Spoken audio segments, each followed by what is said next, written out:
ഒരു കുഞ്ഞു ചെടിയെ കാണുമ്പോൾ നമുക്കതിനോട് വാത്സല്യം തോന്നണം. വൃക്ഷങ്ങളെ കാണുമ്പോൾ അതിനോട് നമുക്ക് നന്ദി തോന്നണം.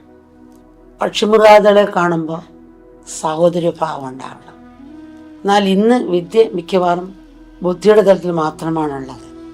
ഹൃദയം സൂചി പോലെ എല്ലാത്തിനെയും ഒന്നാക്കി തുന്നിച്ചേർക്കുമ്പോൾ ബുദ്ധി കത്രിക പോലെ എല്ലാത്തിനെയും കണ്ടിച്ച് പോകും.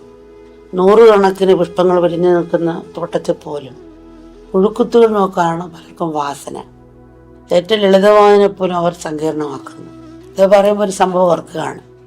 മലമുകളിലുള്ള അമ്പലത്തിലേക്ക് ബുദ്ധിമാൻ എന്ന പേര് കേട്ട ഒരു പ്രൊഫസർ കാർ ഓടിച്ചു പോവുകയായിരുന്നു. ഞാൻ റിവേഴ്സ് ഗിയറിലാണ് അദ്ദേഹം കാർ ഓടിച്ചിരുന്നത്. ഇത് കണ്ട വഴിയിലുണ്ടായിരുന്ന ഒരാൾ ചോദിച്ച്, എന്താ സാർ കാറിങ്ങനെ പുറകോട്ടെടുക്കുന്നത്? അപ്പോൾ പ്രൊഫസർ പറഞ്ഞ്, മുകളിൽ വണ്ടി തിരിക്കാനുള്ള സ്ഥലമല്ല എന്ന് കേട്ട് അതുകൊണ്ടാണ്.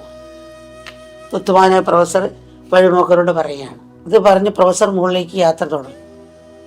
15 മിനിറ്റ് കഴിഞ്ഞാണ് അത് ആ പ്രൊഫസറുടെ വണ്ടി താഴേക്ക് വരുന്നത്. എന്നാൽ എപ്പോഴും റിവേഴ്സ് ഗിയറിൽ തന്നെ. നേരത്തെ കണ്ട വഴിപോക്കൻ ബുദ്ധിമാനായ പ്രൊഫസറോട് ചോദിച്ചു, എന്ത് പറ്റി സാർ, തിരിച്ച് റിവേഴ്സ് ഗിയറിൽ തന്നെ വരുന്നത് എന്തുകൊണ്ടാണെന്ന് വഴിപോക്കൻ പ്രൊഫസറോട് ചോദിക്കുകയാണ്.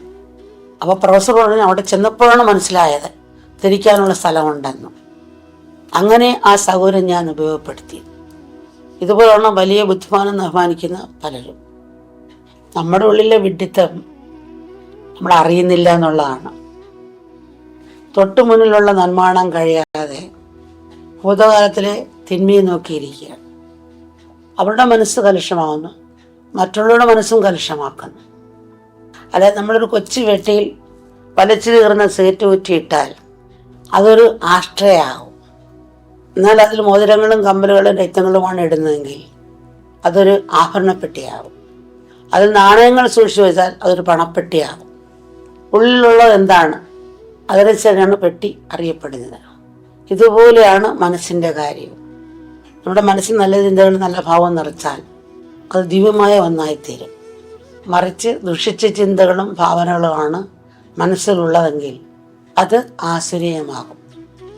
നമ്മളെ സ്വർഗത്തിലേക്ക് ഉയർത്തുന്നതും നരകത്തിലേക്ക് താഴ്ത്തുന്നതും നമ്മുടെ മനസ്സ് തന്നെയാണെന്ന് നമുക്കെല്ലാം അറിയാവുന്നതാണല്ലോ. ഒരു വിഷച്ചെടിയിൽ നിന്ന് വിഷക്കായകൾ പുറത്തു വരും.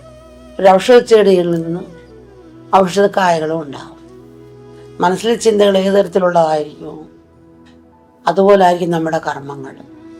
അതിനാൽ നമ്മുടെ ചിന്തകളെ നമ്മൾ ശ്രദ്ധിക്കേണ്ടിയിരിക്കും. അല്ലെങ്കിൽ മനുഷ്യൻ എന്ന പേര് തന്നെ നമുക്ക് നഷ്ടമാകും. ഒരാൾ വിവാഹമോചനത്തിനായി കുടുംബ കോടതിയെ സമീപിച്ചു. ന്യായാധിപൻ ചോദിച്ചു, നിങ്ങൾ എന്തുകൊണ്ടാണ് വിവാഹമോചനം ആഗ്രഹിക്കുന്നത്? അയാൾ പറഞ്ഞ്, എൻ്റെ ഭാര്യയോടൊപ്പമുള്ള ജീവിതം ഇനിയും എനിക്ക് സഹിക്കാൻ വയ്യ എന്ന് പറഞ്ഞു. അപ്പോൾ ന്യായാധിപൻ കാരണം എന്താണ്? അവൾ പാതിരാത്രി കഴിഞ്ഞാലും ബാറുകളെല്ലാം കയറി ഇറങ്ങാണ് അവിടെ ചെയ്യുന്നത്. അപ്പം ന്യായാധിപൻ ചോദിച്ചു, അവൾ അവിടെ എന്താണ് ചെയ്യുന്നത് എന്ന് ചോദിച്ചു. അയാൾ പറയാണ്, അവൾ എന്നെ തിരയുകയാണ് സാർ. നമ്മൾ ഈ കഥയിലെ ഭർത്താവിനെ പോലെയാണ്. നമ്മുടെ ജീവിതത്തിലെ പല പ്രശ്നത്തിനും കാരണക്കാർ മറ്റുള്ളവരാണെന്ന് നമ്മൾ കരുതുന്നു. വാസ്തവത്തിൽ തെറ്റ് നമ്മുടെ ഭാഗത്ത് തന്നെയാണ്.